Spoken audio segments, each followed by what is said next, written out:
नमस्कार, मैं डॉक्टर रूपा Mangalani, associate professor हूँ पॉलिटिकल साइंस डिपार्टमेंट में। हमारा आज का टॉपिक है स्विस शासन में प्रत्यक्ष लोकतंत्र। तो जैसा कि हम जानते हैं कि स्विट्ज़रलैंड एकमात्र ऐसा देश है जहाँ प्रत्यक्ष लोकतंत्र का अस्तित्व आज भी मौजूद है, और ये अपने आप में एक बहुत अनोखी व्यवस्था है, क्योंकि स्विट्ज़रलैंड 20वीं शताब्दी में भी प्रत्यक्ष लोकतंत्र को अपना रहा है। स्विट्ज़रलैंड का एक पूर्ण कैंटन जिसका नाम है ग्लेरस, और 4 अर्ध कैंटन जिसका नाम है ओब वॉल्डन, निड वॉल्डन, इनर अपेंजल और आउटर अपेंजल, उसमें प्रत्यक्ष लोकतंत्र प्रचलित है। तो ये प्रत्यक्ष लोकतंत्र किस तरह से प्रचलित है, अगर हम उसे देखें तो स्विट्ज़रलैंड में प्रत्यक्ष लोकतंत्र के जो उपकरण हैं वो प्रारंभिक सभाएं हैं, लोक निर्णय हैं और आरंभक हैं।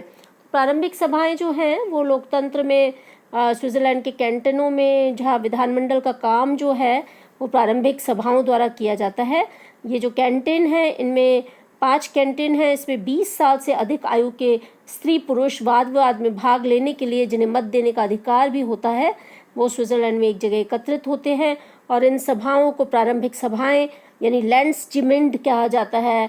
लैंड्सजिमेंट जो है उसका काम है कि अगले साल तक के लिए प्रशासनिक कार्य चलाने हेतु एक कार्यकारिणी परिषद का चुनाव करे, और इस कार्यकारिणी परिषद के प्रधान को लैंड्समैन कहा जाता है। ये कार्यकारिणी परिषद गत साल के प्रशासनिक काम, आगामी साल के प्रशासनिक काम की रिपोर्ट की नियत योजना और आगामी वर्ष के लिए बजट प्रस्तुत करती है, बजट पारित करती है। यह सभा कैंटन के न्यायाधीशों और अन्य सरकारी अधिकारियों और राज्य परिषद के लिए प्रतिनिधि भी चुनती है। एक पूर्ण कैंटन और 4 अर्ध कैंटनों में अपनाई गई इस व्यवस्था को लोकतंत्र का सर्वोत्तम रूप कहा जाता है, क्योंकि इसके नागरिक प्रत्यक्ष रूप से शासन व्यवस्था का संचालन करते हैं। और हॉब्सन कहते हैं कि प्रभुसत्ता जनता में रहती है। इसका सीधा उदाहरण यहाँ मिलता है। तो प्रत्यक्ष लोकतंत्र के अन्य उपकरण हैं लोक निर्णय और आरंभक। तो अगर हम लोक निर्णय और आरंभक को देखें तो लोक निर्णय 2 प्रकार के होते हैं। लोक निर्णय को हम जनमत संग्रह भी कहते हैं, रेफरेंडम से कहा जाता है। लोक निर्णय इस विचार पर आधारित है कि हर कानून आवश्यक रूप से जनता की इच्छा की अभिव्यक्ति होनी चाहिए, इसलिए जनता को व्यवस्थापिका द्वारा पारित विधेयकों पर निषेधाधिकार यानी वीटो का अधिकार भी प्राप्त होना चाहिए। लोक निर्णय का तात्पर्य यह है कि विधानमंडल द्वारा पारित कोई विधेयक कानून का रूप तभी ग्रहण करता है जब तक कि जनता उसे स्वीकृति प्रदान करे। यदि जनता विधेयक को अस्वीकृत कर दे तो उसे रद्द समझा जाएगा। लोक निर्णय के 2 रूप होते हैं, अनिवार्य लोक निर्णय और ऐच्छिक लोक निर्णय। अनिवार्य लोक निर्णय का आशय है कि विधानमंडल द्वारा पारित सभी विधेयकों पर लोक निर्णय आवश्यक है, और बिना जनता की स्वीकृति के ये विधेयक कानून का रूप ग्रहण नहीं कर पाएंगे। ऐच्छिक लोक निर्णय का तात्पर्य है कि संविधान द्वारा निर्धारित जनता की एक निश्चित संख्या निश्चित समय के भीतर विधानसभा द्वारा पारित विधेयक पर लोक निर्णय की मांग करे, तभी वह उसके लिए प्रस्तुत किया जाएगा, अन्यथा नहीं। यदि जनता द्वारा इस प्रकार की मांग न की जाए तो विधेयक बिना लोक निर्णय के ही स्वीकृत समझा जाता है। जहाँ तक आरंभक का सवाल है तो आरंभक भी लोक निर्णय से एक कदम आगे है। लोक निर्णय में तो जनता को कानून के संबंध में निषेधात्मक या वीटो शक्ति प्राप्त है, लेकिन आरंभक में इससे सकारात्मक शक्ति प्राप्त है। आरंभक के द्वारा जनता को यह अधिकार दिया जाता है कि वो किसी विधेयक का प्रारूप तैयार करे अथवा प्रस्ताव के रूप में विधानमंडल से मांग कर सकते हैं, तो विधानमंडल उस प्रस्ताव के आधार पर कानून का निर्माण कर सकती है। इसके 2 प्रकार हैं, सविन्यासित और अविन्यासित। तो सविन्यासित के अंतर्गत जनता स्वयं ही विधानमंडल के सम्मुख विधेयक का पूर्ण प्रारूप प्रस्तुत करती है, भाई ऐसा ऐसा विधान होना चाहिए, और विधानमंडल इस प्रारूप को बिना किसी संशोधन के जनता के सम्मुख अंतिम निर्णय के लिए प्रस्तुत कर देती है। जहाँ तक अविन्यासित आरंभक का सवाल है तो इस आरंभक के अंतर्गत जनता विधानमंडल के सम्मुख कुछ निश्चित सिद्धांत रखती है, और यदि विधानमंडल इन सिद्धांतों से सहमत होता है तो उसके आधार पर उस विधेयक का निर्माण होता है, और यदि विधानमंडल इन सिद्धांतों से असहमत हो तो इन सिद्धांतों को जनमत जानने के लिए प्रस्तुत किया जाता है। तो इस प्रकार हम देखते हैं कि आरंभक के 2 प्रकार हैं, सविन्यासित और अविन्यासित आरंभक। और हमने देखा कि लोक निर्णय के भी 2 प्रकार हैं, अनिवार्य लोक निर्णय और ऐच्छिक लोक निर्णय। तो इसी तरह से प्रत्यक्ष लोकतंत्र का जो है कुछ पक्ष समर्थन करते हैं, स्विट्ज़रलैंड के प्रत्यक्ष लोकतंत्र को अच्छा मानते हैं, और कुछ लोग जो है वो प्रत्यक्ष लोकतंत्र का विरोध करते हैं। वो कहते हैं सब ये प्रत्यक्ष लोकतंत्र की जो बात है वो बेमानी है। तो हम सबसे पहले देखेंगे कि प्रत्यक्ष लोकतंत्र के पक्ष में जो तर्क हैं वो ये दिए जाते हैं कि पहली बात ये कहा जाता है कि प्रत्यक्ष लोकतंत्र से कानूनी प्रभु पर प्रतिबंध लगा है। प्रत्यक्ष लोकतंत्र से जो है वो जो भी संप्रभु संपन्न व्यवस्थापिका है तो उसके कानून निर्माण के कार्य में जनता की इच्छा अनुसार करेगी, ऐसा ये नियत हुआ है। तो सदैव ही जनता हमेशा ही जनता की इच्छा अनुसार विधानमंडल काम नहीं करता, तो लोक निर्णय और आरंभक जो है उसे मर्यादित रखते हैं। दूसरी बात, लोक निर्णय जो है वो शासन की त्रुटियों का उपचार है। अगर शासन से, विधानमंडल से कोई कानून ऐसा निर्मित हो जाए जो कि जनहित में नहीं हो, तो लोक निर्णय के माध्यम से उस त्रुटि का उपचार किया जा सकता है। आरंभक भी शासन की भूलों का उपचार है। मान लीजिए अगर किसी विषय विशेष पर शासन का ध्यान ही नहीं जाए तो आरंभक के माध्यम से जनता ये कह सकती है कि भाई इस विषय पर कानून बनना चाहिए। एक और महत्व की बात यह है कि राजनीतिक दलों का जो महत्व है वो कम हुआ है। जब लोक निर्णय और आरंभक के आधार पर जनता स्वयं ही कानून निर्माण का काम करती है तो राजनीतिक दलों का महत्व, उसकी बुराइयां कम हो जाती हैं।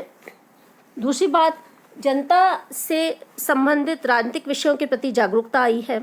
लोक निर्णय और आरंभक के आधार पर जनता को सार्वजनिक जीवन में अधिक भाग लेने की प्रेरणा और अधिक राजनीतिक शिक्षा प्राप्त होती है। बेंजोर के शब्दों में हम कह सकते हैं कि ये व्यक्तिगत निर्वाचकों की राजनीतिक शिक्षा में वृद्धि करता है। इसी तरह से जनता और प्रतिनिधियों में संबंध स्थापित होता है। विधायक अपने कर्तव्य के प्रति ज़्यादा से ज़्यादा सजग होते हैं। कानूनों को नैतिक शक्ति प्राप्त होती है। राइस भी कहते हैं कि लोगों की स्वीकृति के कारण कानून अधिक शक्ति और सम्मान प्राप्त कर लेता है और जनता इसका पालन करती है या करवाती है, इसे अपना परम कर्तव्य मानती है। क्योंकि देखिए, जनता का लगाव हो जाता है कि ये कानून हमारा है, हमारे द्वारा बनाया हुआ है, तो इसलिए जनता उसको लागू भी बहुत अच्छी तरह से करती है। उसे लगता है कि हाँ, ये हमारी गलती नहीं हो सकती और हम जो है देशभक्ति की भावना में वृद्धि होती है। क्योंकि जनता हमेशा जागरूक रहेगी, देशभक्ति और राष्ट्रवाद की भावना बढ़ेगी। जनता क्रांति नहीं करेगी, उसे लगेगा हमारा ही तो शासन है, हम ही तो कानून निर्माता हैं, तो इससे क्या होगा, एक लगाव होगा। तो ये बताया है। लेकिन इसके कुछ दोष भी हैं और दोष के संबंध में ये तर्क दिए जाते हैं। ये कहा जाता है कि साधारण जनता कानून निर्माण का जटिल कार्य करने के योग्य ही नहीं है, क्योंकि विधेयकों का प्रारूप तैयार करना, फिर विचार करना, फिर उसको निर्माण करना, वो इतना जटिल है कि साधारण जनता में इन कार्यों को करने की योग्यता नहीं होती। इसी तरह से व्यवस्थापिका के सम्मान में कमी। ये कहा जाता है कि जब कानून निर्माण के संबंध में अंतिम शक्ति व्यवस्थापिका के हाथ में नहीं होती तो व्यवस्थापिका के सम्मान में बहुत कमी हो जाती है और ऐसी स्थिति में अधिक योग्य व्यक्ति व्यवस्थापिकाओं की सदस्यता प्राप्त करने के इच्छुक ही नहीं होते। ड्यूप्स नामक एक विद्वान हुए हैं, उन्होंने कहा है कि प्रत्यक्ष लोकतंत्र के उपकरणों को अपनाने से व्यवस्थापिका केवल एक परामर्शदात्री संस्था ही बन गई है, जिसका काम है केवल परामर्श देना। व्यवस्थापिका अनुत्तरदायी और लापरवाह हो जाती है, ये भी कहा जाता है। ये भी कहा जाता है कि समय और धन का अपव्यय होता है और ये कहा जाता है कि राजनीतिक दलों और अवांछित व्यक्तियों का शक्तिशाली होते हैं इससे।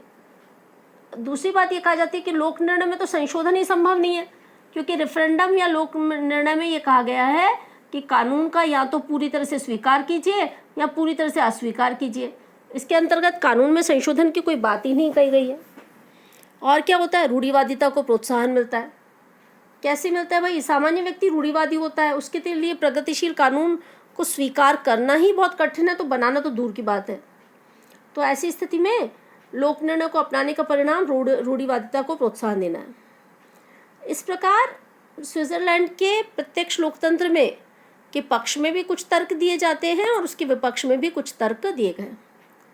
लेकिन हम सार रूप से ये कह सकते हैं कि लोक निर्णय और प्रारंभक की जो पद्धतियां हैं, प्रत्यक्ष लोकतंत्र की जो पद्धतियां हैं, वो जनता को वास्तविक राजनीतिक शक्ति प्रदान करती है। ये तो सही बात है कि वास्तविक राजनीतिक शक्ति प्रदान करती है, लेकिन इसके साथ ही इसका उचित रूप में प्रयोग किया जाना चाहिए और जनता में उच्च राजनीतिक जागरूकता बहुत ज़रूरी है। अगर जनता जागरूक नहीं होगी तो लाख प्रत्यक्ष लोकतंत्र की पद्धतियां हो, जनता मान लीजिए भाग ही नहीं ले उसमें, तो बड़ा मुश्किल हो जाएगा। तो इसलिए बहुत ज़रूरी है कि प्रत्यक्ष लोकतंत्र की पद्धतियों के साथ साथ जनता क्या हो, जागरूक हो। और जनता जो है स्विट्ज़रलैंड की जागरूक है। इसीलिए स्विट्ज़रलैंड में लोक निर्णय और आरंभक के प्रयोग की स्थिति ये है कि उसका प्रयोग प्रतिदिन बढ़ता जा रहा है, और ये इसकी सफलता का सबसे बड़ा प्रमाण है। क्योंकि किसी चीज़ का प्रयोग बढ़ रहा है तो उसका मतलब लोग बड़े उत्सुक हैं। तो ये कहा जा सकता है कि स्विट्ज़रलैंड के साधारण नागरिक से जब भी कोई पूछता है कि भाई आपके यहाँ प्रत्यक्ष लोकतंत्र है तो आप उसके परिणाम से संतुष्ट हैं, तो ये माना जाता है, रेपार्ड नामक विद्वान ने भी माना है, तो निश्चित रूप से हाँ में उत्तर देता है स्विट्ज़रलैंड का नागरिक। क्योंकि वो उसे पता है कि उसे लगता है कि आरंभक और लोक निर्णय उनके राजनीतिक जीवन और उनके जीवन का एक अंग है।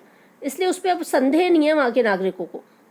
वो इन विधियों के अनुयायियों का जो अंधविश्वास है वो समाप्त हो चुका है, और वो इसका बड़ा अच्छे से प्रयोग करते हैं, बहुत जिम्मेदारी के साथ प्रयोग करते हैं। और इसीलिए जिम्मेदारी के साथ प्रयोग करने की वजह से ही ये जो पद्धतियाँ हैं ये प्रचलन में हैं। तो आप जो है इस टॉपिक को अध्ययन करें, और इसमें कोई दिक्कत आए तो हम इस पे बात करते हैं। और मैं आपको बताना चाहती हूँ कि अक्सर परीक्षा में ज़रूर पूछा जाता है, लोक निर्णय क्या है, कितने प्रकार का होता है, आरंभक क्या है, कितने प्रकार का होता है, प्रत्यक्ष लोकतंत्र है तो उस पर एक टिप्पणी लिखिए, प्रत्यक्ष लोकतंत्र के गुण दोष बताइए। तो ये सब आप इसका अध्ययन करें। इसमें छोटे और बड़े दोनों तरह के प्रश्न बनते हैं, और इसमें कोई दिक्कत आए तो हम इस पर बात करते हैं। कंपटीशन में भी अक्सर ये स्विट्ज़रलैंड, दुनिया भर में स्विट्ज़रलैंड ही एक ऐसा देश है जहाँ 5 कैंटनों में आज भी डायरेक्ट डेमोक्रेसी, प्रत्यक्ष लोकतंत्र, जनता खुद शासन व्यवस्था के कार्यों में भाग लेती है, खुद विधान निर्माण करती है। तो ये बहुत बड़ी बात है, और जहाँ अनोखापन है वो हमें ज़रूर पढ़ना चाहिए, क्योंकि एग्ज़ाम में इससे संबंधित प्रश्न आते हैं और आगे आपके कंपटीशन में भी आते हैं। तो इसका अध्ययन करें, और ऑल द बेस्ट। धन्यवाद।